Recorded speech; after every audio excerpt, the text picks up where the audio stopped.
Hello everybody, how are you? I hope you all are fit and fine. So welcome into the class 7th and I am your maths teacher. So previously, yesterday we discussed about the exercise 2.1. So today आज हम discuss करेंगे multiplication कि जो fraction values हैं इनका multiplication कैसे होता है। ठीक है, तो चलो देखते हैं मल्टीप्लिकेशन। जैसे ये आपको बोल रहा है कि 1/3 को 2 से मल्टीप्लाई करेंगे बच्चा, तो क्या आएगा? आपको क्या लगता है क्या आना चाहिए 1/3 को 2 से मल्टीप्लाई करेंगे तो? देखो इसमें बहुत कुछ दिया है, हमको इतना नहीं देखना है। ठीक है, बहुत ईजी वाला है। जब भी आपको ऐसे मल्टीप्लाई दिया हुआ हो ना ऊपर की साइड, तो ये मल्टीप्लाई आपका अपर साइड में होगा। ठीक है, ये 2 आपकी ऊपर की साइड मल्टीप्लाई होगा। 1/3 को 2 से मल्टीप्लाई करेंगे तो क्या आएगा? 2/3 आएगा। क्या आएगा? 2/3। 2 1 से मल्टीप्लाई होगा तो 2 ही तो आएगा। ठीक है, और 3 आपका एज इट इज़ आएगा तो 2/3 आएगा। ठीक है, फॉर इम्प्रॉपर फ्रैक्शन के लिए कैसे करते हैं? ठीक है, 2 × 5/3 है। क्या है? 2 × 5/3। तो ये वैल्यू हमेशा ऊपर वाली वैल्यू में मल्टीप्लाई होती है। नीचे वाली वैल्यू तो आपकी एज इट इज़ आ जाती है। नीचे वाली वैल्यू आपकी एज इट इज़ आ जाती है, बस ऊपर वाली वैल्यू मल्टीप्लाई होती है। तो 5 2 10/3। वैसे ही 3 × 8/7 है। 7 तो आपका एज इट इज़ आ जाएगा, लेकिन 8 3 से मल्टीप्लाई होगा तो 8 3 24। ठीक है, तो आपको बात समझ आ गई होगी कि जब भी ऐसा लिखा हुआ हो आपको ऊपर वाली वैल्यू में मल्टीप्लाई करना है। चलो अब ये वाले एग्जाम्पल्स करते हैं, बहुत ईजी है। आपको 2 × 11/7 दिया है। 7 ऊपर की साइड मल्टीप्लाई होगा, ये देखो 7 2 14 और 11 एज इट इज़। वैसे बी वाला है, यहाँ पर दिया है। बी वाले को मल्टीप्लाई करेंगे तो 8 3 24 और 13 एज इट इज़। अब इसको इससे मल्टीप्लाई करेंगे तो 4 ऊपर मल्टीप्लाई हो जाएगा, 4 ऊपर मल्टीप्लाई हो गया और नीचे 9 एज इट इज़। यहाँ पे 7 दिया है, इसे भी आप 9 कर लो। ठीक है, 4 को ऊपर मल्टीप्लाई किया तो 4 और 9 आपका एज इट इज़ यहाँ पर आ जाएगा। ठीक है, बहुत ईजी है, ऊपर वाले से ही बस मल्टीप्लाई करना है। अब आपको क्या करना है? इसका प्रोडक्ट फाइंड आउट करना है। किसका? इसका। पहले क्या करो, ये जो आपका मिक्स्ड फ्रैक्शन दिया हुआ है इसे पहले कन्वर्ट करो। कन्वर्ट कैसे करते हैं? इन दोनों को मल्टीप्लाई करके इसको ऐड करते हैं। ये देखो इसका आंसर यहाँ दिया है, तो इन दोनों को मल्टीप्लाई करके इसको ऐड करते हैं। तो पहले 2 × तो आपने एज इट इज़ राइट कर दिया, 2 × एज इट इज़ राइट किया। ठीक है, उसके बाद 5 4 20, 5 4 20 और 2 ऐड किया तो क्या आया? 22। 5 4 20 और 2 ऐड किया तो क्या आया? 22 और 5 एज इट इज़, तो 22/5 आया। अब मल्टीप्लाई करेंगे तो कौन सा? ओनली ऊपर वाली वैल्यूज़ मल्टीप्लाई होती है। तो 2 × 22/5, 5 as it is, 5 as it is. ठीक है, और 2 को 22 से मल्टीप्लाई किया तो 44/5। ठीक है, क्योंकि आपसे क्वेश्चन आपको मिक्स फ्रैक्शन में दिया है तो आंसर भी आपको मिक्स फ्रैक्शन में देना पड़ेगा। तो 5 तो आपका एज इट इज़ आ जाएगा। अब ऐसी वैल्यू से मल्टीप्लाई करना है और ऐसी वैल्यू यहाँ पर राइट करनी है कि आपका 4 आ जाए। तो मैंने यहाँ पे 8 लिखा और यहाँ 4 लिखा, क्योंकि 8 5 40 और 40 में 4 ऐड करने पर आता है 44। 8 5 40 और 40 में 4 ऐड करने पर आता है 44। तो आपका आंसर आ गया 44/5। ठीक है, नेक्स्ट क्वेश्चन देखो। पहले आपको इसे मिक्स्ड फ्रैक्शन को फ्रैक्शन में कन्वर्ट करना है। तो 14 9 आपका कितना होता है? ठीक है, तो 14 9 बेटा होता है आपका 126। क्या होता है? 126। और 126 में आपने क्या ऐड किए? 8। तो आपके क्या आया? 134/8। क्या आया? 134/8। 14 9 126 और 126 में ऐड किया आपने 8। ऊपर वाली ऐड करते हैं ना तो 134, और 134 को ओनली ऊपर वाली वैल्यू मल्टीप्लाई होती है, नीचे वाली वैल्यू एज इट इज़ आती है। ठीक है, अभी नीचे वाली वैल्यू एज इट इज़ आती है, रॉन्ग लिख रहा था यहाँ पे। तो 134/13 1742/9। आप यहाँ का आंसर लिखना चाहो तो लिखो, नहीं तो यहाँ पर भी आप छोड़ सकते हो। ठीक है, ठीक है, अब इन वाले फ्रैक्शंस को आपको कैसे सॉल्व करना है ये मैं आपको बताऊंगी। ठीक है, क्या लिखा है? Fraction as an operator of observe the given figure the 2 rectangles are exactly similar. आप इस फिगर में देखो, ये दोनों रेक्टेंगल्स आपके एग्जैक्टली सिमिलर हैं। क्या है? Exactly similar.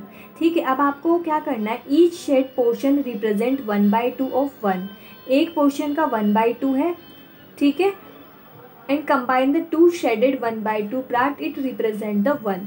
ये जो एक पार्ट है वो तो आपका हाफ है, ये वाला पार्ट भी आपका हाफ है, ये वाला पार्ट भी आपका हाफ है, ये वाला पार्ट भी आपका हाफ है, और ये दोनों हाफ पार्ट मिलकर आपका 1 बनाते हैं। आपका ये वाला पार्ट भी हाफ है और ये वाला पार्ट भी हाफ है, और दो हाफ मिलकर आपका 1 बनाते हैं। तो आप इसको कैसे सोल्व करोगे, हाफ प्लस हाफ करने पर भी 1 आता है, और हाफ को 2 से मल्टीप्लाई करने पर भी 1 आता है।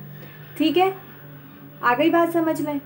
ठीक है, तो देखो सिमिलरली हाफ, अपन ने कितने हाफ को ऐड किया है, 2 हाफ्स को ऐड किया है। कितने हाफ्स को ऐड किया है, 2 हाफ्स को।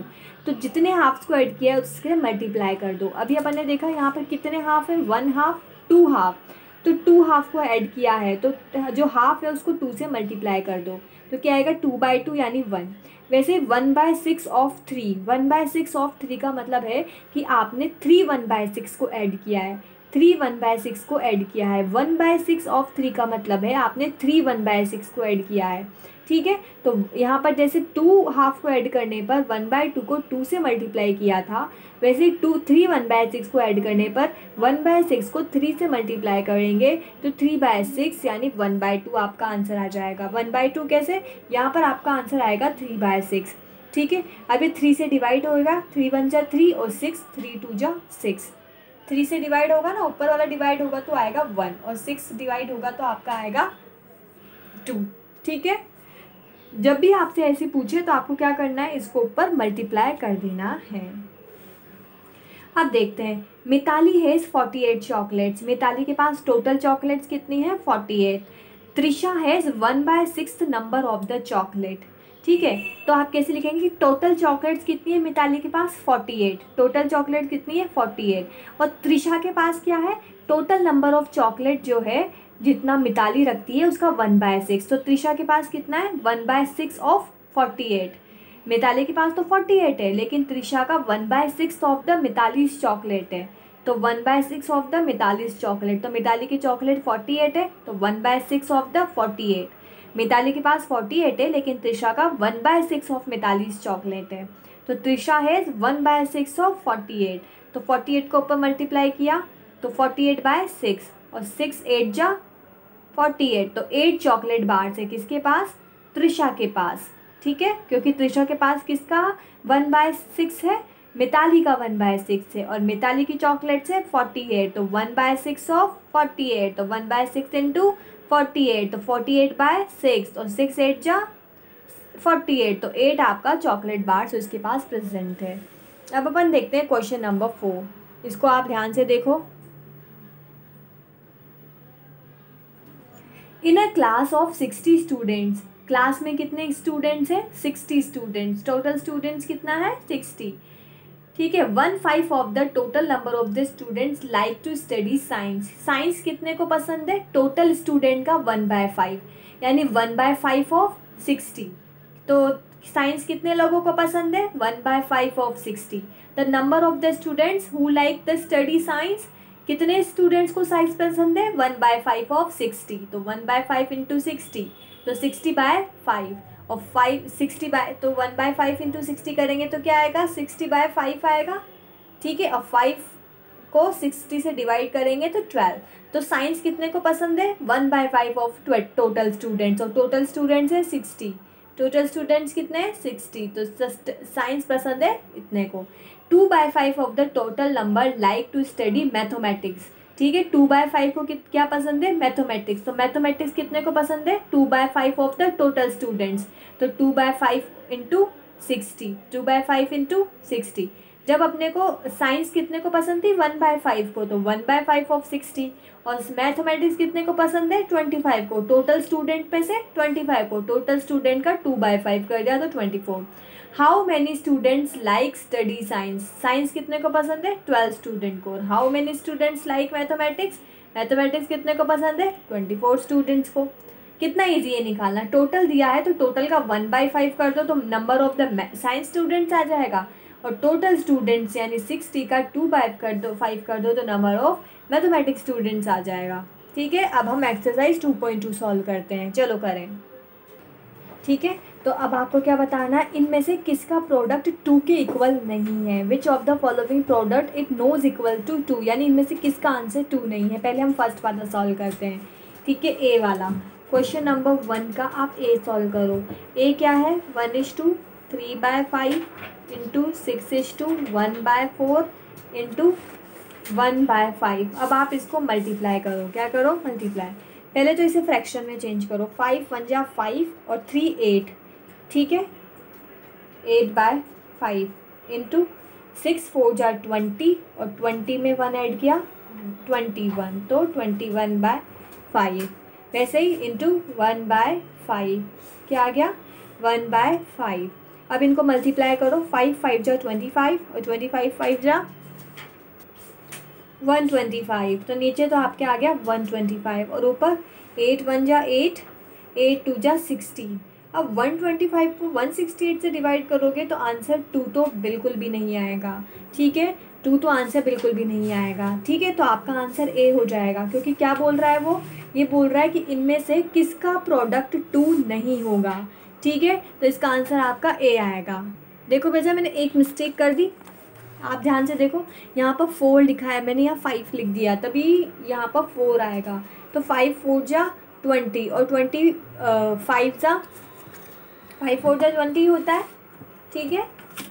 और या फिर आप ऐसे कर दो, 5 5 जा 25 और 25 4 जा 100, क्या आ गया 100। ये पूरा क्वेश्चन मैंने थोड़ा सा कैलकुलेशन मिस्टेक कर दी इसमें। 5 1 जा 5 और 5 4 3 8/5। 6 4 जा क्या होता है 24 और 24 और 5 25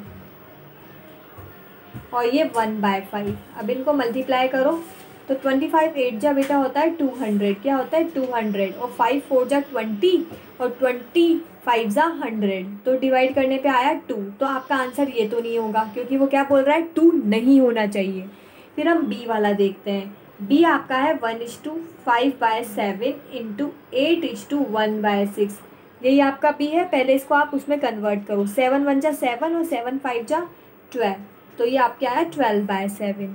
फिर इसको कन्वर्ट करो, 8 6 जा 48 और 48 और 1 49/6, ठीक है। अब इन्हें मल्टीप्लाई करो तो आपके आएगा 42, ठीक है। ये आपका यहाँ पर आया, तो क्या ये डिवाइड करने पर 2 आ पाएगा, नहीं आ पाएगा, तो आपका आंसर बी है। क्या है आपका आंसर, बी। बी क्यों है, क्योंकि इसका कैलकुलेशन करने पर आपके 2 आंसर नहीं आ रहा है, ठीक है। ऐसे अब हम क्वेश्चन नंबर 2 देखते हैं। Which if A is B by C N, तो 2 mixed fraction, then the product of 2 mixed fraction is. इन दोनों मिक्स्ड फ्रैक्शन का प्रोडक्ट आपके क्या आएगा वो आपको बताना है। तो देखो क्वेश्चन नंबर 2, क्वेश्चन नंबर 2 में बोल रहा है A is two B by C, ठीक है, and the multiply of D is two F by E, इनका प्रोडक्ट क्या आएगा। तो अब इसको सॉल्व करते हैं। पहले आप क्या करोगे, ए को सी से मल्टीप्लाई करोगे तो आपके आएगा ए सी। पहले तो आप नीचे वाली वैल्यू तो एज इट इज़ लिख दो, भाई नीचे तो ये आपके एज इट इज़ आएगा ही सही, ठीक है। पर उसके बाद आप मल्टीप्लाई करो, ए को सी से मल्टीप्लाई किया तो ए सी और उसमें बी ऐड किया तो आपके क्या आया ए सी प्लस बी। अब डी को ई से मल्टीप्लाई किया तो आपके आया डी ई, क्या आया डी ई, और इसमें एफ ऐड किया तो आया आपके ये आंसर आया, ठीक है। क्या आंसर आया, ये आंसर आया। तो आप इसे ऐसे लिख सकते हो 1/CE into A C plus B into D E plus F.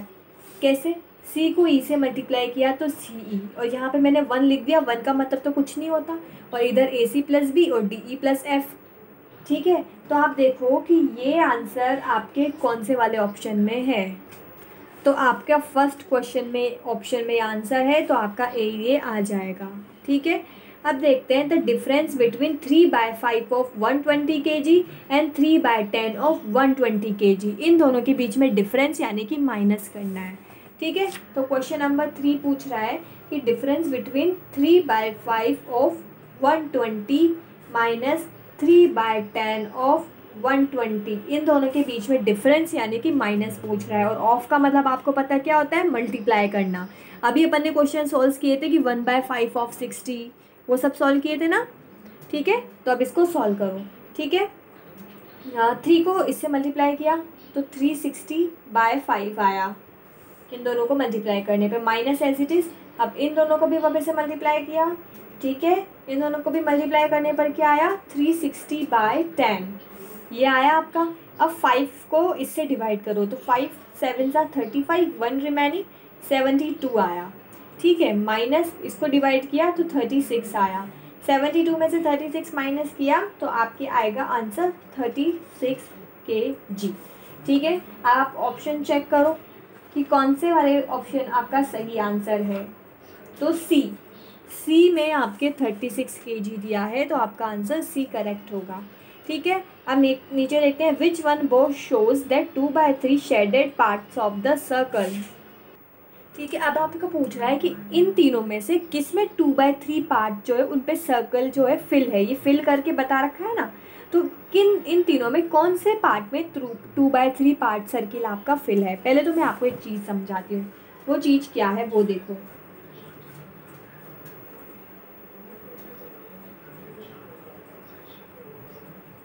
ठीक है, तो बेटा अगर आपके इस पूरे को आप क्या मान के चलेंगे 1, पूरे पार्ट को आप क्या मान के चलेंगे 1, ठीक है। अब इसमें कितने होल हैं 1 2 3 4 5 6 7 8 9, यहाँ पे 9, ठीक है, टोटल 1 है, ठीक है। तो आपके यहाँ पे टोटल 9 होल है, तो एक होल की वैल्यू आपके कितनी होगी 1/9। अगर आपका एक होल फिल होगा तो वैल्यू क्या आएगी 1/9, क्या आएगी 1/9, ठीक है। टोटल 9 होल है ना बेटा, टोटल कितने होल है 9 होल, इस वजह से एक होल की वैल्यू कितनी आएगी 1/9, क्योंकि टोटल है 1 और होल कितने हैं 9, तो एक होल की वैल्यू होगी 1/9। अगर आपका एक होल फिल होगा ना तो वैल्यू होगी 1/9।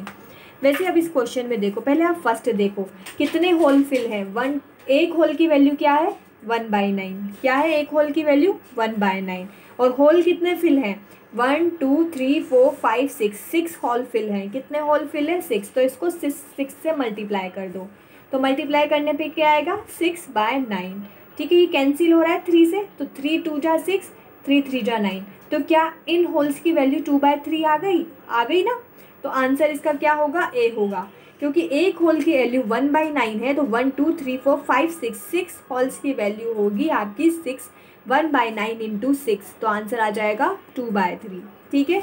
एक लास्ट क्वेश्चन हम और सॉल्व करते हैं, क्वेश्चन नंबर 5 जो है आपका नेक्स्ट पेज पर, वो देखो which option of the unshielded part shows the product 3 into 1/4, ठीक है। कौन सा ऑप्शन जो है आपका ए बी या सी आपके प्रोडक्ट 3 इंटू 1/4 को शो करता है, ठीक है।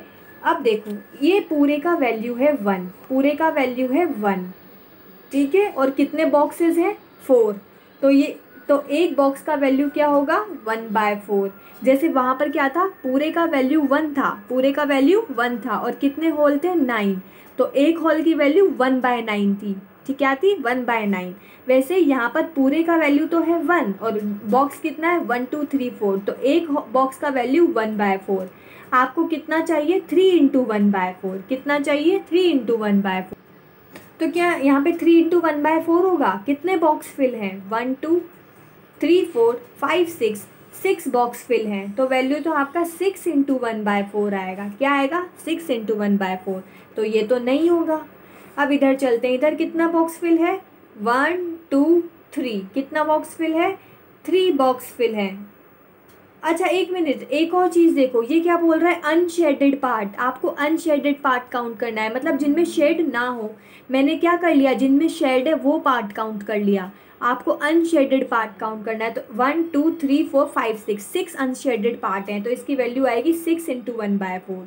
यहाँ पर कितने अनशेडेड पार्ट हैं 1 2 3 4 5 6 7 8 9 अनशेडेड पार्ट हैं, तो इसकी वैल्यू आएगी 9 इंटू 1/4, तो ये भी नहीं है क्योंकि आपको तो ये लाना है, तो ए और बी नहीं है, तो आंसर क्या आएगा सी, यानी कि नन ऑफ देम, ठीक है। तो आज हम यहीं तक करते हैं, इसके बाद इस एक्सरसाइज को हम नेक्स्ट वीडियो में सॉल्व करेंगे। So thank you everyone, stay home, stay safe and bye bye.